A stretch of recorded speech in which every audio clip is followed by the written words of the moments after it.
Hi guys, here 5 times, here 6 minus 4 is 2 plus 8 divided by 2.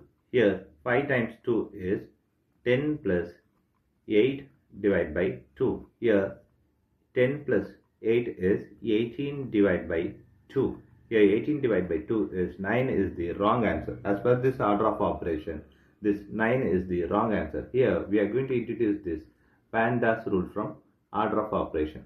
This is a bracket, higher priority. This is exponent. M stands for multiplication, D stands for division, A stands for addition, S stands for subtraction. Here multiplication divisions are equal priority. Also this addition subtractions are equal priority. For this equal priority, we are going to introduce another rule called left to right in the problem. Now we are going to solve this problem in correct way by using this order of operations PEMDAS.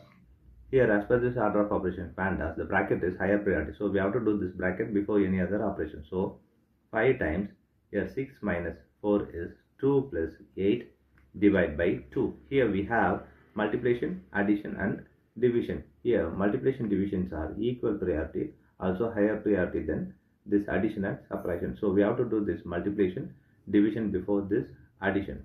Here both are equal priority, multiplication divisions are. So we have to do this left to right rule. Here left to right is 5 times 2. Here 5 times 2 is 10 plus 8 divided by 2. Here next priority is division. Division is higher priority than this addition. So we have to do this division before this addition. 10 plus 8 divided by 2 is 4. Here 10 plus 4 is 14 is the correct answer.